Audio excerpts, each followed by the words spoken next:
السلام علیکم ورحمت الله وبرکاتو.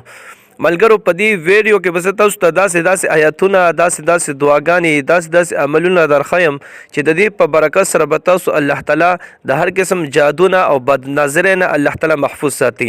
زموږ عزتمندو د دې دعاګانو چې تاسو کوم اهتمام کوئ اسانې دعاګانې دي ان شاء الله تاسو ته به دا د مخکې نه درځي خو صرف یو ترتیب به زه تاسو ته برابروم. نو چې د دې دعاګانو د دې عملونو تاسو پابندي کوئ اهتمام کوئ نو که تاسو باندې ډیر سو کوډ جادوان وکي نو ان شاء الله تاسو به ترې محفوظ ساتل شي د الله تعالی په فضل و کرم سره. زموږ عزتمندو ګورئ هر مسلمان د دې دعاګانو پابندي کوي.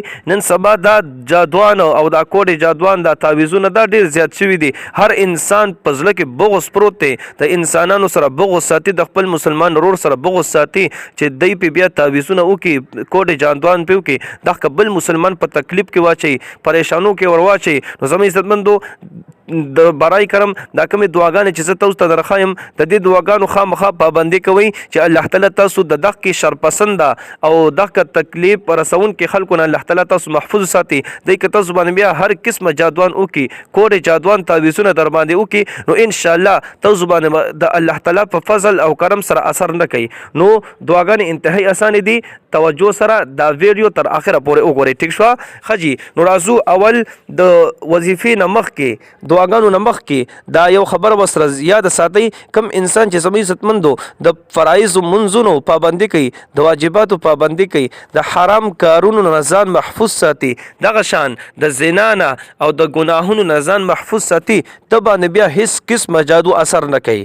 نو برای کرم د 5 وړو وخت منځونو سره پابندي به خامخا کوي. ټیک تا دغه شان د قرآن پاک لږ شانت تلاوت کوي. کلک کولی شي کډیر کولی شي بیا خو ډیره بهتره وي، خو کډیر نشي کولی لږ تلاوت خو هر څو کولی شي چې روزانه د سحر په وخت کې د تلاوت پابندي کوي.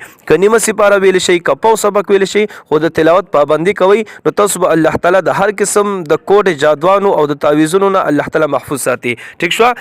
ها اوس راځو دعاګانو طرف ته. نو زموږ عزتمندو دا دعاګانې درته یم دا به تاسو په دې ترتیب سره کوئ. ښه جي؟ نمبر 1 دعا د ټول نه مخکې دا دعا ده بسم الله الذي لا يضر مع اسمه شيء في الارض ولا في السماء وهو السميع العليم. دا دعا به تاسو سحر او ماښام درې پیرې وایي. سحرم به درې پیرې وایي او ماښام به هم درې پیرې وایي. ټیک شو؟ دې نه بعد چې څنګه دا دعا تاسو درې پیرې ووایي که نه دې نه بعد آیات الکرسی قرآن پاک کې آیات الکرسی چې دا هغه چې دا هغه د سحر په وخت کې هم درې پیرې وایي، ماښام هم درې پیرې وایي، کوم وخت چې اوده کېږي دغه ټایم هم وایي او د هر فرض مونځ نه بعد یو پیره وایي. د هر فرض مونځ نه بعد چې څوک آیات الکرسی وایي ډېر زیات فضیلت هم راغلی دی، حدیث پاک کې راغلی دی. کوم انسان چې د فرض مونځ نه بعد د فرضو نه بعد یو پیره آیات الکرسی وویلې د دې انسان او د جنت ترمنځ د صرف مرګ دی. څه مطلب؟ یعنی د دې انسان مړ کېدل او جنت ته تلل دی ډایرک، یعنی چې دې څنګه وفات شي الله تعالی به ډایرک جنت ته داخلي. نو د آیت الکرسی پابندي کوي. ټیک شو؟ سحر ماښام درې پیرې د اوده کېدو په وخت کې آیت الکرسی 4 پیرې وایي او د هر فرض مونځ نه بعد صرف یو پیره وایي. ټیک ته؟ ها دغه نه بعد آیت الکرسی نه بعد چې کوم د قرآن پاک اخیری 3 سورتونه دي سورة الاخلاص یعنی قل هو الله احد الله الصمد لم یلد ولم یولد ولم یکن له کفوا احد دا سورت دې نه بعد سورة الفلق او سورة الناس د قرآن پاک اخیری 3 سورتونه چې دي سحر هم 3 پیرې وایي او ماښام هم 3 پیرې وایي. ټیک شو؟ دا درې واړو سورتونه سحر 3 پیرې او ماښام 3 پیرې. ټیک شو؟ دې نه بعد دا دعا یاده کوئ. څلورمه کلمه ده دا به هم سحر او ماښام 3 پیرې وایي. لا اله الا الله وحده لا شریک له له الملک وله الحمد یحیی ویمیت وهو حی لا يموت ابدا ابدا ذو الجلال والاکرام بیده الخیر وهو على كل شيء قدیر. دا څلورمه کلمه ده دا هم سحر او ماښام 3 پیرې وایي. دینه بعد مسنون چې کومې دعاګانې حدیث پاک نه ثابتې شوي دي د اوده کېدو په وخت کې چې کومه دعا ده اللهم بسمک اموت و احیا دا دعا به د اوده کېدو په وخت کې وایي. او چې کله د خوب نه راپاسئ نو بیا به تاسو کومه دعا وایي الحمد لله الذي احیانا بعد ما اماتنا و الیه النشور. د باتروم ته دننه کېدو دعا وایي ځکه چې باتروم کې هم دا شیطانان وغیره ډیر زیات دي. نو چې کله باتروم ته ننوځئ د ننوتو دعا وایي او چې کله بهر ته راوځئ نو لټرین نه د بهر ته راوتو دعا وایي. د لیټرین ته یعنی بیت الخلا دې ته د داخلېدو دعا داسې ده که چاله نه ورځي اوس یاده کوي.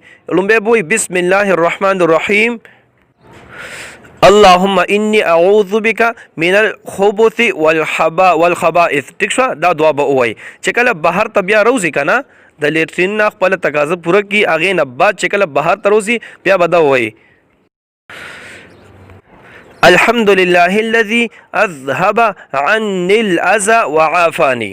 دا دعا به وایي. ښه دغه شان کور ته چې کله را دننه کېږي په سنت طریقې دې را داخلېږي هر انسان، او چې کله د کور نه بهر ته وځي په سنت طریقې سره دې رابر کېږي.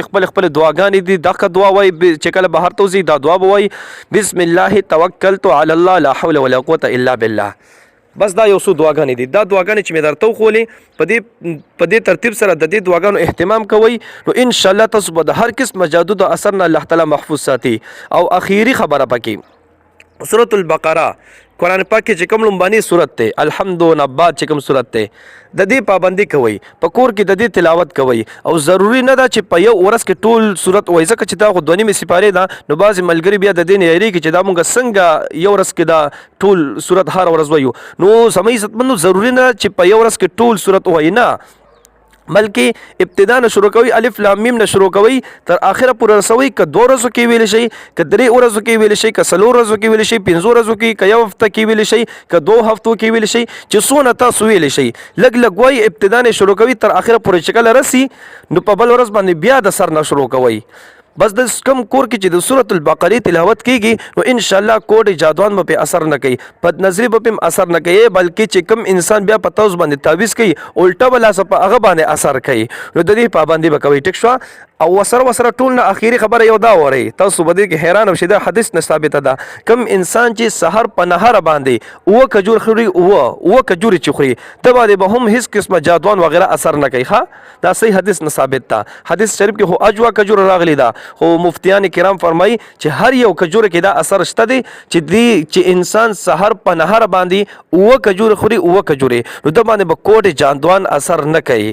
نو دا یو څو عملونه امید لرم چې پوه شوي به بیا دا ویډیو وورئ. نو انشاءالله د دې دعاګانو په برکت سره به تاسو د هر قسمه جادو د اثر نه الله تعالی محفوظ ساتي.